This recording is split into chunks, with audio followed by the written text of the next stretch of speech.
Gujarat bulletin ન્યૂઝમાં આપનું સ્વાગત છે।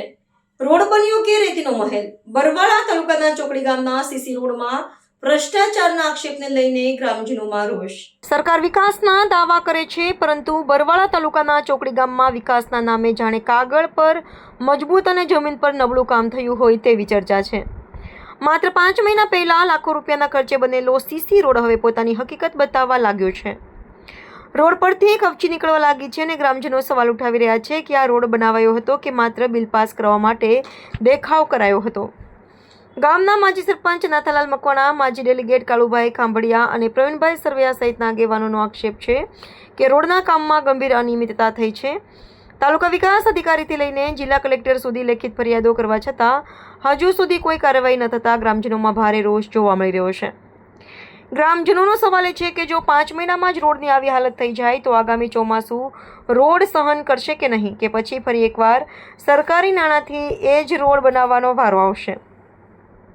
હવે ગ્રામજનોએ માંગ કરી છે કે કામની નિષ્પક્ષ તપાસ કરવામાં આવે, જવાબદાર કોન્ટ્રાક્ટર સામે કાર્યવાહી કરવામાં આવે અને રોડનું કામ ફરી ગુણવત્તા સાથે કરવામાં આવે, નહીં તો અધિકારીઓની કચેરી બહાર ભૂખ હડતાલ શરૂ કરવાની ચીમકી પણ ઉચ્ચારવામાં આવી છે।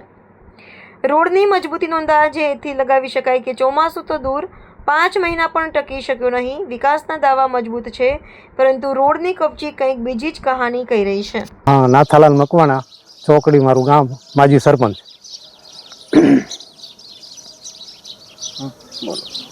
આપને આ જણાવવાનું કે 4-5 મહિના પહેલાં અમારા ગામે ચોકડી ગામે સત્તારભાઈના ઘરથી નર્મદા કેનલ સુધીનો નભોઈના રસ્તા ઉપર રોડ બનાવવામાં, સીસી રોડ બનાવવામાં આવ્યો છે। એને ખાલી 5 જ મહિના થયા છે।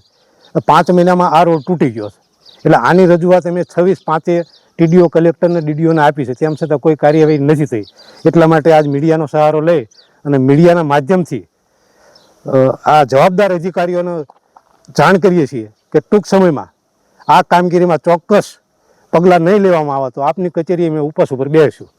હવે તમારી શું માંગ છે? માંગ એ જ છે કે આવું કામ કરે છે ને એવા લોકોને કડકમાં કડક જે સજા કરો, અને આ રોડમાં જે ખોટા જનતાના ટેક્સના પૈસામાંથી આ જે રોડ બને છે એ પૈસાનો ખોટો વેડફાટ ન થાય ફરીને કોઈ જગ્યાએ, એના માટે કડક કામગીરી લો એના ઉપર। મારું નામ સરવૈયા પ્રવીણભાઈ રૂપાભાઈ, ચોકડી ગામનો રહેવાસી છું અને માજી ડેલિગેટ છું। બસ આ એટલું મારે રજૂઆત કરવાની મેં ટીડીઓ સાહેબને કરેલી, કલેક્ટર સાહેબને રજૂઆત બધી કરી, પણ એનો કોઈ નિકાલ ન આવવાથી મીડિયાનો સહારો અમારે લેવો પડ્યો છે।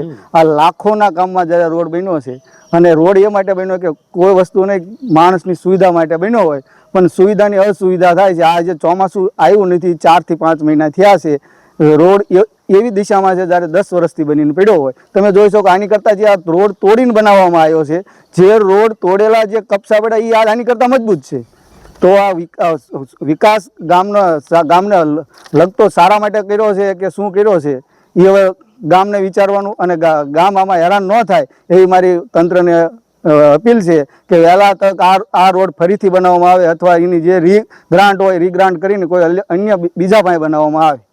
બસ એટલી મારી તંત્ર પાસે માંગ છે, બાકી કોઈ માંગ નથી। એમાં ભ્રષ્ટાચાર બહુ મોટા પાયે દેખાઈ રહ્યો છે, તમે પણ જોઈ લો, હેઠે જુઓ તમે કાંકરા એમના। અને આવી રીતે રહે છે ને તો આ બાજુના ગામમાં કંઈક બાજુના ઘરવાળાને કંઈક પ્રશ્ન હોય છે ને, અને એને કંઈક દિવાલ કરી હોય છે ને તો એ કપસી અહીંથી પાવડેથી લઈને એના ઘરમાં ઉપયોગ કરી નાખે એવી રીતે કપસી ખાલી પડી છે।